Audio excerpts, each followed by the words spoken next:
But let's actually talk about this church thing. I don't know if you are aware of it, but let's talk about this. Whoops, shiza. Okay. So this was more than. Are you familiar with this story? No, I'm Okay. not. I got to admit, ever since we've been doing this show together, like anytime I see something church related, I'm like, oh, Melonie must know about this. That must be like when like white guys ask a black guy about black guy stuff, and they just assume all black guys Right. know. But so like I'm kind of doing that too for church. But more than 1 million United Methodists have quit the church overnight over new rules about LGBTQism.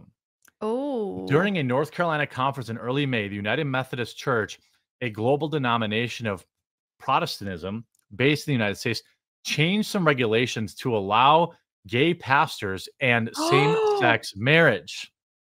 The Ivory Coast Whoa. Division, which has an estimated 1.2 million followers, responded by accusing the international leaders of deviating from the Holy Scriptures. Pretty obvious, right? Yeah.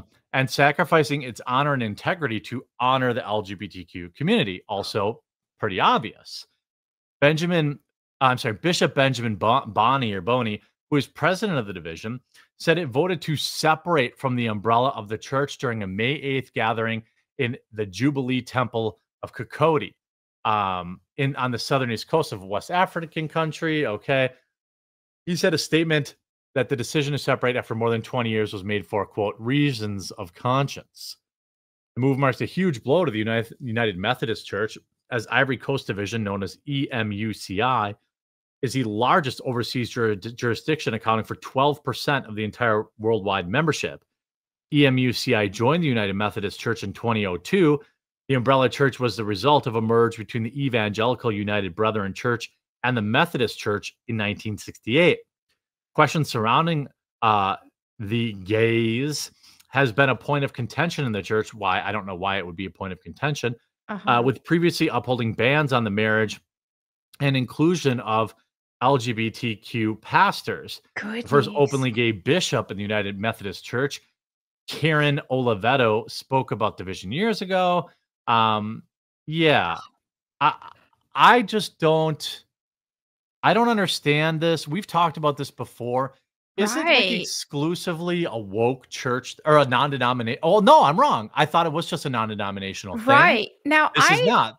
I've never been to a Methodist church. It was my understanding that they were more woke than other churches, which people can correct me if I'm wrong who are Methodist.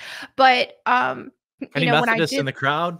Yeah, when I did look into it, I kind of felt that way, but and I've just never been to a Methodist church, but that is just pure insanity. It's already bad enough that they're allowing gay marriage, but then to have gay pastors as well, this is just complete insanity. It goes against the scripture. I mean, this just should be not even debatable. I want to say I can't believe this is going on, but it's been going on in other churches as well, but it's just crazy. And the Bible does prophesy about stuff like this happening. The Bible talks about churches that want to tickle people's ears instead of telling them the truth. I thought you were going to say taint. Well, apparently that too. Yeah. Yeah. So, I mean, this is all a part of biblical prophecy to happen. And I think what they're thinking is that, oh, this is going to bring more people in and this, that, and the other. But it's really backfiring on them by the look of it, losing, what did it say, 1 million members? 1.2 overnight. The chat saying, never been to a Methodist church, but I've heard all kinds of things. Don't they allow women pastors already? Yes, they do. Methodist churches are notoriously crazy like that. My friend was saying her sister was taken aback by LGBTQ flags in her Methodist church, and she's a lib. Yeah, Methodists are woke AF. The church is run. Okay. I get you read that. Yeah, I think that it's interesting. I'm getting scolded in chat for my taint remark. Why? That's not even close to the worst Melonie's heard. I think it's funny. Yeah, I don't understand. I think I've told this story before on the show. I don't know if I've said it while you were on, but Mhm. I have an uncle, a very nice guy, really, really just. I mean, when you think of like stand up, godly man, he's Right. that. Served in the armed forces, served in the Navy for many years, retired. He helps the community now. He had been going to the same church for like 40 years, and he finally just left for basically the same reason. He's like, I Yeah. don't know what's going on here. He was basically like, when they brought in women pastors, that was one thing. And Right. now it's like, now there's pride flags and diversity and inclusion stuff. And I mean, this is a guy who's in his 60s. He's not Yeah. like watching quartering videos. Right. He's not tuned in to like the culture war. He's just a dude. And he's just like, nah, this is not church. This is like pandering for money. Yep, exactly.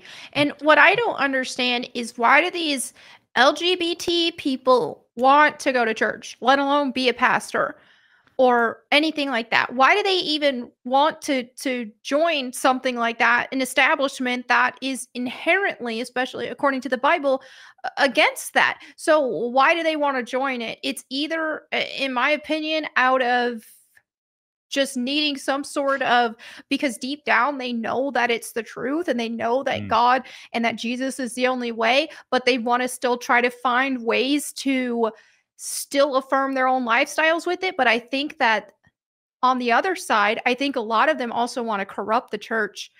I And think so I too. think some of them have nefarious intentions, and some of them are actually being led by Satan into joining these churches, becoming pastors, and trying to corrupt the church and to draw even more people away from Jesus.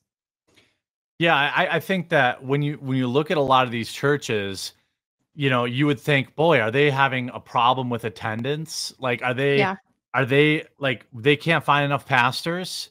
Like they gotta like, is that what's going on here? Well, no, of course not. Mhm. We know that, I think the Pope has kind of gone back and forth on his particular views Yep. of various issues. DEI, wokeism, all this stuff. We see it in the church, and it's just kind of like, dang, like Yeah. that was kind of supposed to be the last spot where that was allowed. Yet they're 100% fine with that. I can't imagine, like you said, there's Mhm. like huge swaths of LGBTQ people that are waiting to be accepted into the church. Right. Can't imagine that. Many of them, as far as I know, are atheist or agnostic. Yeah. So I don't know, as Omnistone says, it's called the schism of the church. Yeah, I mean, I could absolutely see that there's like literal nefarious plans to Yep. destroy these churches.